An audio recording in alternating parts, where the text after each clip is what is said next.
2015 was a major year for the spy genre in film. Sam Mendes' Spectre coasted on the success of Skyfall, while Guy Ritchie's The Man from U.N.C.L.E. illustrated a thin yet beautiful period piece starring Henry Cavill as the picture-perfect secret agent. In contrast, Melissa McCarthy joined in on the fun in Spy, and to top it over the top, Mission Impossible Rogue Nation led the pack to celebrate everything great about this genre. There was one more. Directed by the legendary adventure film director Steven Spielberg, Bridge of Spies was nominated for Best Picture and gave way to Tom Hanks' first Cold War spy thriller. Hanks, best known for Forrest Gump and Toy Story, isn't known as an action star, and his character in Bridge of Spies, Jim Donovan, is very much one of these domestic roles well suited for Hanks to play. Nevertheless, it seemed that Bridge of Spies was the closest we'd ever see of Tom Hanks in a James Bond film. Perhaps there may even be a lesser-known title that got even closer. In the following year after Bridge of Spies' release, Hanks' schedule kicked into gear with production of Sully, Inferno, and the least known of the three, A Hologram for the King. Perhaps because of all the buzz surrounding Captain Chesley Sullenberger's real-life landing on the Hudson and the gathering of Dan Brown fans excited for the sequel to Angels and Demons, A Hologram for the King went largely unnoticed for both fans of Hanks and the general box office alike. There didn't appear to be much advertisement for the film either, but with Hanks' company Playtone producing, and with his second collaboration with Tom Tykwer, the director of Run Lola Run and Cloud Atlas, it's possible that A Hologram for the King was the film Hanks was most personally passionate about making that year. And with those creative producing liberties, what better choice is there to portray the look of a male character than like James Bond? The film, set shortly after the start of the Great Recession and before the Arab Spring, follows Alan Clay, a former Schwinn executive reduced to a traveling sales representative. Divorced and down on his finances, Clay travels to Saudi Arabia in a desperate attempt to present a marketing pitch on holographic technology for the Sultan. This may not sound like a James Bond spy adventure. It isn't an action film, nor does it belong to the spy genre. In fact, A Hologram for the King may set the precedent for a Tom Hanks genre, because in the same way that Mission Impossible Rogue Nation references just about every spy film ever made, A Hologram for the King is a goldmine for Hanks fans who may just spot references to all of his older films. Romantic email sequences clearly pay tribute to You've Got Mail. Various snippets of dialogue name-drop events covered in Saving Private Ryan. Empty crossroads are almost filmed exactly as they were in Castaway.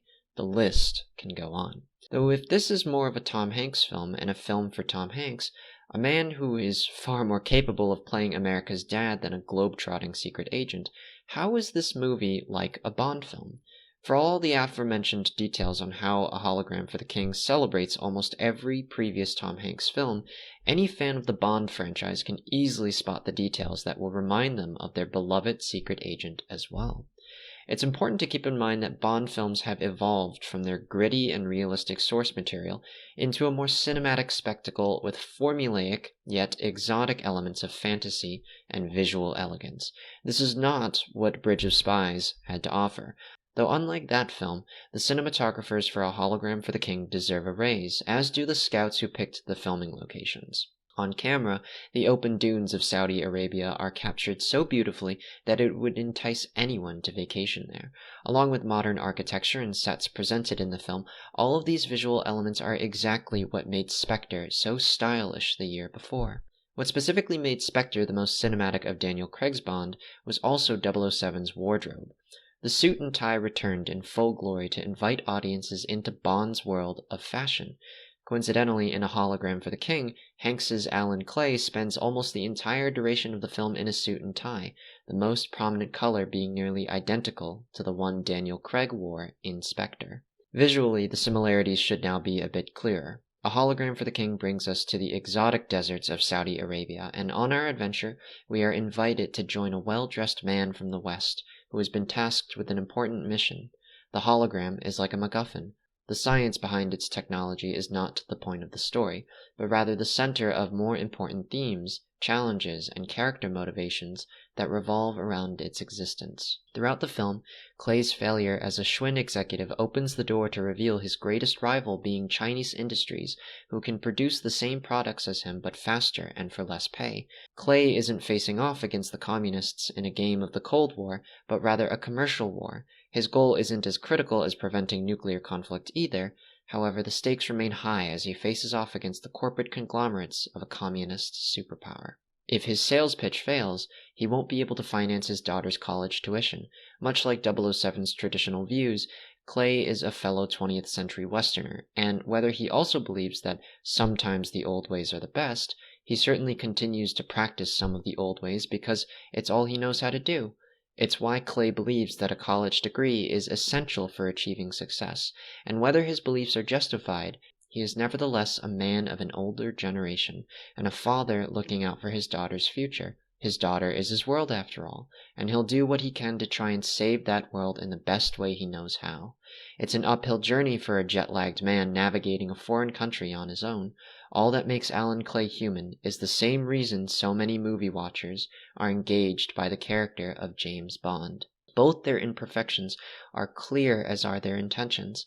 The latter is why we want them to succeed, and why we want them to achieve their romantic ambitions with the female lead. For all of Clay's efforts, perhaps that's what his crush, the Arabian Dr. Zara, sees in him as well, shortly after saving him from a tumor. A Hologram for the King is certainly more of the Tom Hanks drama to end all Tom Hanks dramas, rather than a Bond film. However, there are many parallels that can be drawn between this film and that of a James Bond adventure. For those who are looking for a movie to excite them, to transport them to a beautiful faraway land, to join a flawed but well-intended dapper gentleman on an important mission to save his world from ever-changing geopolitical economics, and to find a dash of romance along the way, one could watch a Bond film.